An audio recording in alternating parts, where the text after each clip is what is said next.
Okay, real talk. Have you ever wondered why you can't stop watching those rich CEO K-dramas, even when you know they're completely ridiculous? Like, you're sitting there watching some arrogant chaebol heir grab a poor girl's wrist for the 15th time, and part of your brain is screaming, "This is toxic." But the other part is like, "But when will they kiss?" I'm asking because Boys Over Flowers was literally my first K-drama, and let me tell you, I was hooked. Junpyo could have been waving more red flags than a communist parade, and I still would have binged the entire thing in 2 days. Which, let's be honest, I absolutely did. So today we're diving into why this trope is so addictive. It should probably come with a warning label, why it's also kind of problematic, and how modern K-dramas are finally figuring out how to give us the fantasy without the toxicity. Let's be real. There's actual science behind why our brains turn to mush for these stories, and it's kind of embarrassing how predictable we are. First up, the Cinderella fantasy. Look, I don't care how independent you are.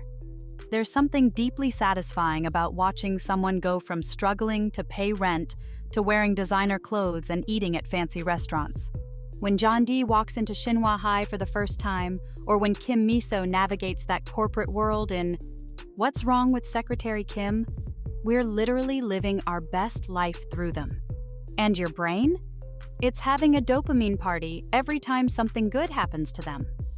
Then there's the whole I can fix him energy. Junpyo starts as this emotionally constipated heir who treats people like garbage. But slowly, he becomes human only for Jeondae. It's like psychological catnip. We're all convinced we could be the one special person who unlocks the vulnerability behind all that arrogance. Spoiler alert, in real life, emotionally unavailable men just stay emotionally unavailable. But in K-drama land, love conquers all character flaws. And can we talk about the money fantasy for a second? I mean, who among us hasn't daydreamed about never checking our bank balance again? These dramas don't just show wealth. They package it with love and acceptance.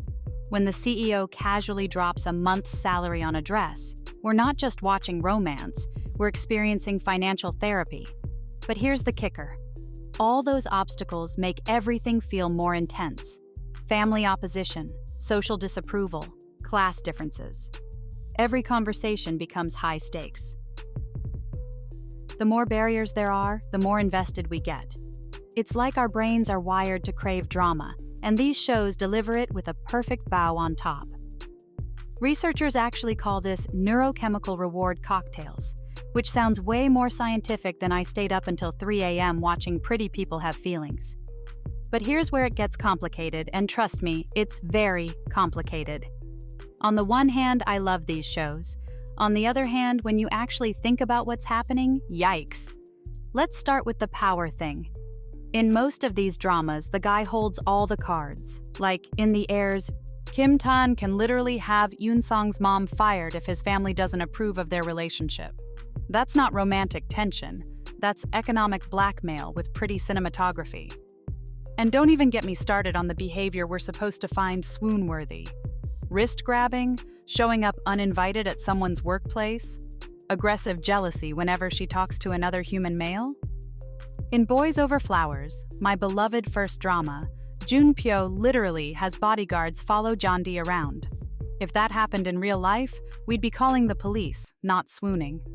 But because it's framed with romantic OSTs and soft lighting, we're supposed to see it as passionate love instead of, stalking. The female leads don't get much better treatment either.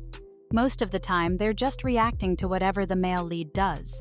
They're constantly managing his emotions, fixing his problems, and making him a better person, while their own dreams and goals take a back seat.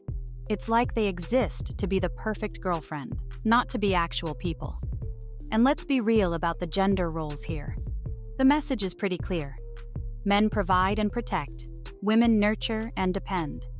Success for the female lead is measured by how well she can soften a difficult man, not by anything she accomplishes herself. Here's what really gets me, though. Studies show that people who watch a lot of these dramas start preferring partners based on financial ability over things like, basic human decency. That's not great. But here's why I still have hope for this trope. Some recent dramas have figured out how to keep the addictive parts while fixing the mess. Take Startup. Seo Dalmi isn't sitting around waiting to be rescued. She's out here trying to become the next Steve Jobs. She's driving the plot with her own ambitions, making her own choices, and when Do-sun's grandmother tries to interfere, she chooses her startup over keeping the peace. The wealthy guy? He's actually the awkward one learning from her determination.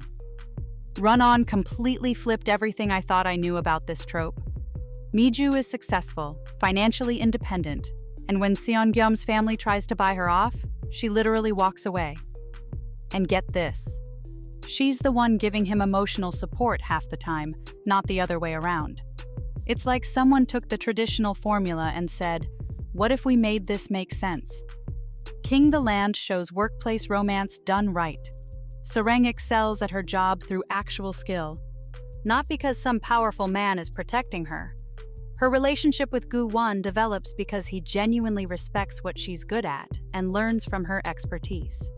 Even Business Proposal, which absolutely leans into the classic tropes, gives Hari real agency and literally makes fun of its own cliches while you're watching. These shows prove you can have your cake and eat it too.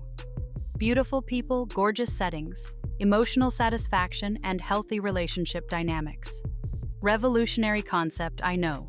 Look, here's my take. The rich CEO, poor girl trope is a guilty pleasure, and I'm okay with that. It's fun escapism that hits all the right psychological buttons, which explains why it dominated K-dramas for so long.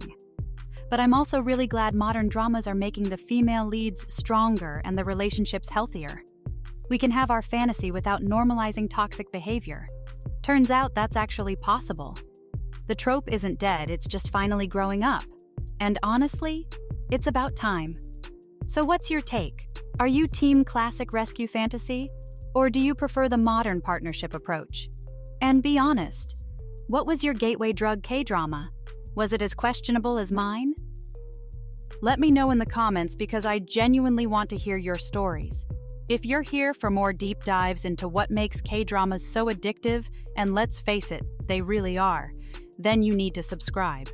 Because next week we're doing a massive breakdown of what made Crash Landing on You such a global phenomenon. We're talking North-South Korean politics, those Switzerland locations, that piano soundtrack that made us all cry. Everything that turned this show into a worldwide obsession. Trust me, you don't want to miss it.